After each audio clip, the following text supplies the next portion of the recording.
सिर्फ गाइड करने के लिए नी रिप्लेसमेंट सर्जरी है, जबकि आंसर डिफरेंट है कि किस पेशेंट को नी सर्जरी की आवश्यकता है। अपने लाइफ स्पैन में हो सकता है मल्टीपल नी रिप्लेसमेंट सर्जरीज करानी पड़े।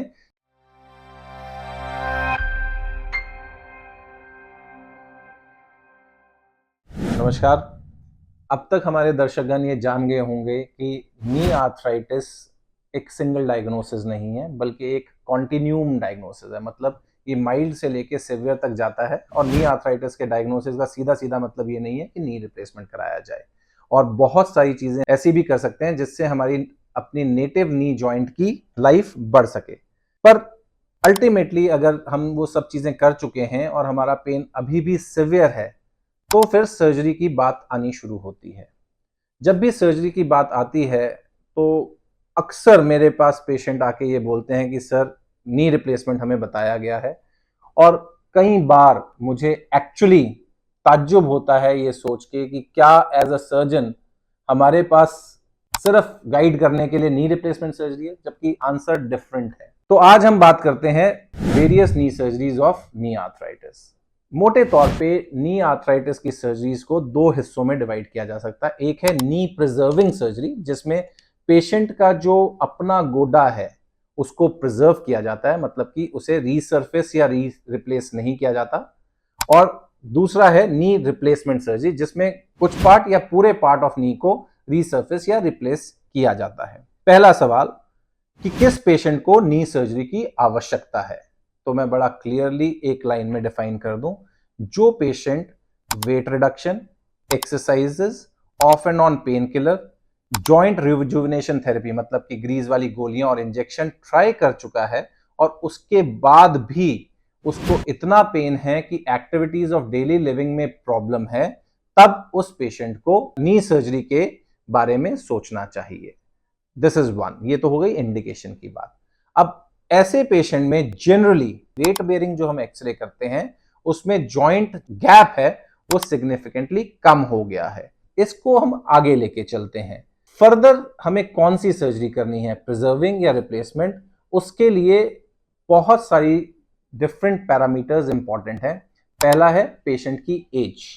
वर्ल्ड ओवर ये दिखाया गया है कि 55 साल की उम्र से कम अगर हम नी रिप्लेसमेंट करते हैं तो उस नी रिप्लेसमेंट की जो लाइफ स्पैन है वो सिग्निफिकेंटली कम हो जाती है।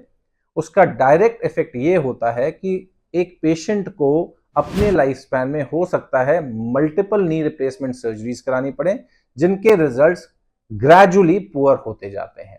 प्रिंसिपली हर वो पेशेंट जो 55 साल से कम है उसकी नी प्रिजर्विंग सर्जरी जहां तक पॉसिबल हो वो करनी चाहिए, अगर वो सर्जरी डिमांड करता है तो।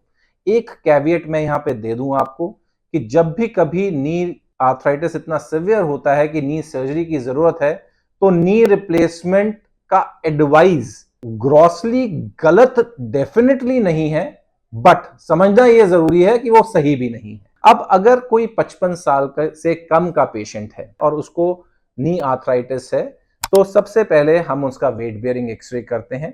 उस वेट बेयरिंग एक्सरे में दो पोजीशंस निकल के आती हैं। नंबर वन, या तो जॉइंट स्पेस बिल्कुल खत्म हो गया है और बोन बोन से टकरा रही है, जिसे हम bone on bone osteoarthritis knee बोलते हैं, या फिर joint space weight bearing x-ray में कम हुआ है पर बोन बोन से नहीं टकरा रही।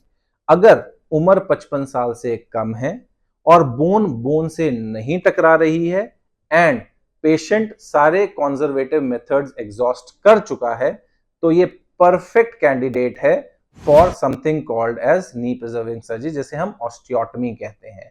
नी आर्थराइटिस में अंदर की तरफ का जो जोड़ है वो सबसे पहले घिसता है, तो उसके कारण जॉइंट जो है हमारा अंदर की तरफ बेंड हो जाता है। तो वेट बेयरिंग से वो बेंड अंदर के होने के कारण उस पर और फोर्स पड़ता है और वो धीरे धीरे और घिसता है। ऑस्टियोटमी में हम क्या करते हैं, ऑस्टियोटमी में हम हड्डी को ऊपर से कट करते हैं और उस नी को अंदर तौर पे मैकेनिकली बैलेंस करते हैं ताकि दोनों तरफ प्रेशर इक्वल पड़े।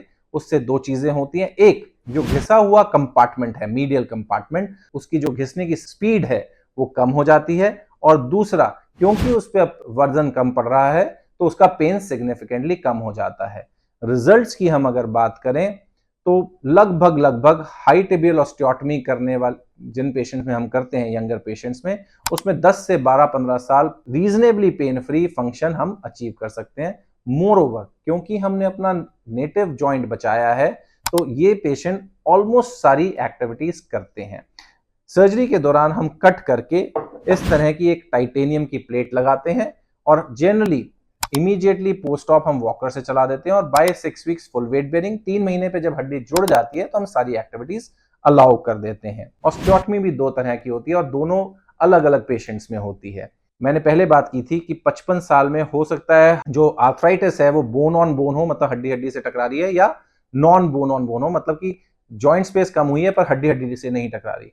अगर 55 साल से उम्र कम है और हड्डी हड्डी से टकरा रही है, उस केस में हम हाई टिबियल ऑस्टियोटमी तो करते हैं, बट हम सिर्फ आधी हड्डी को काट के उसको अलाइन करते हैं सो दैट बैलेंसिंग हो जाए। इसको हम ट्रांसकॉन्डाइलर वैल्गस ऑस्टियोटमी बोलते हैं, TCVO। ये हाई टिबियल ऑस्टियोटमी की एक वैरायटी है।